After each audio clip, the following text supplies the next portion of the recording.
Hi, it's Art, short for Artemy, and you can find me at CU Artist pretty much everywhere.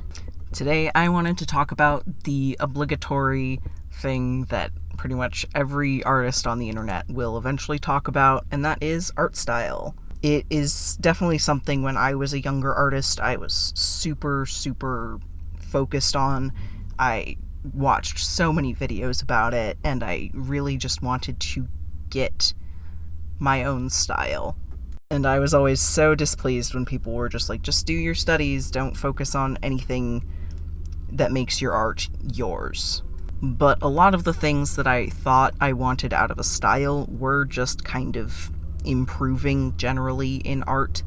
So, yeah, some points are made with that. I think finding a style is something you can focus on sometimes, but it is really more of a back burner thing. Like, no matter what you do, your art is always going to be individually yours, just because you are making it and nobody else has your brain and hands. So it is truly something that is kind of inherent to an individual, but there are some ways that you can kind of shape it in a direction you want to go.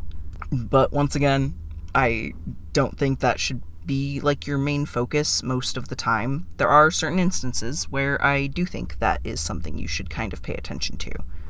But I will get there eventually.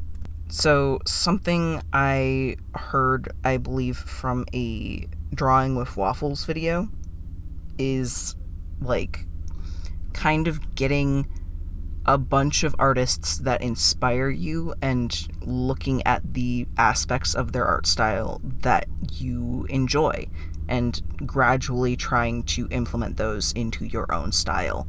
I followed her advice on that. I printed out a bunch of the artists that I was following at the time, and I traced over the parts that I liked and made little notes on them, and just kind of was like, okay, which parts of this are things that I enjoy? Is it something I would want to include in my own drawings?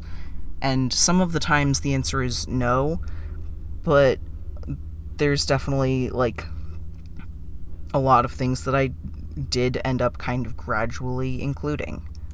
And I do think it is definitely good to have a wide variety of artists there, so you don't kind of come off as a copycat. I don't think it's really possible to completely steal somebody's art style, because once again, your eyes and hands. But there's definitely times when you can tell that somebody has one major inspiration in art, and I don't know, it's not for me personally. So that's something that I did once, was printing out all of the stuff and making notes. But there's just kind of you eventually get an eye for the things you enjoy of other artists, and I think kind of just making sure to consume other art and try and recognize the things that you find enjoyable in that. But really just knowing that it is just kind of something that will gradually fall into place as you are learning and improving and finding the things that you enjoy doing in art. Some of the times when I think it is actually very important to think about what you are going to do stylistically is if you are making a comic. There's a lot of things that the style really makes or breaks the genre of a comic. I don't read a lot, but I know that Junji Ito he mostly does horror comics, and he has comics that are just about his cat, but they still have that creepy element to it because that's his art style. So it is definitely good to keep in mind when you are choosing which story you're going to work on, kind of trying to shape the style, not your style in general, but for that comic, to kind of fit the genre of the comic that you're working on, or intentionally play with it like Junji Ito does with the cat comics. It is definitely something that you're going to want to do intentionally. with Composed of Nows, I was really trying to make a quick and cute style, so I was just doing the dot eyes and was having it be really bright colors and pretty simple. Just cute, simple, so I could get it done quickly.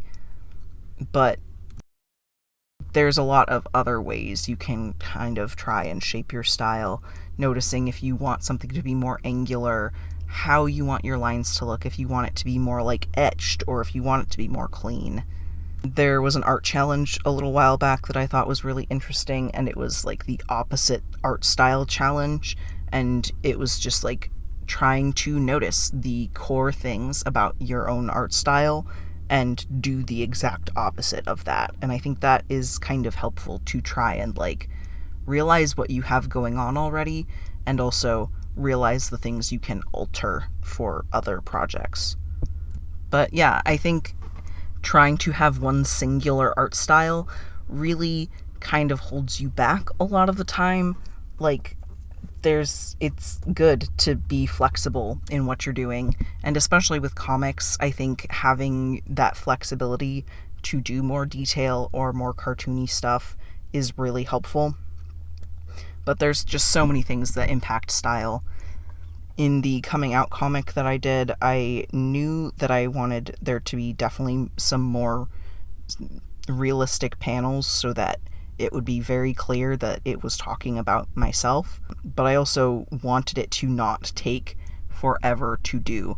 So I made the conscious decision to have a pretty limited color palette. It was just like grayscale and bright red, because those are pretty much the colors that are in my wardrobe. So having grayscale but just one pop of color definitely really helped that go faster. And that is just like one aspect of like choosing a style for your comic and trying to kind of like pinpoint the direction you want it to go. So yeah, I don't know, there's just so much about art style that is already talked about, but I thought I would pitch in my 2 cents a little bit of it's kind of inherent to you. There are ways you can shape it, but it's not something you have to be super worried about. But there are some times when you do kind of want to pay more attention, especially if you are working on a comic and the genre is not necessarily your typical thing that you would associate with your usual art style. So, yeah. That is all I have for today. Thank you for listening, and I hope to see you tomorrow.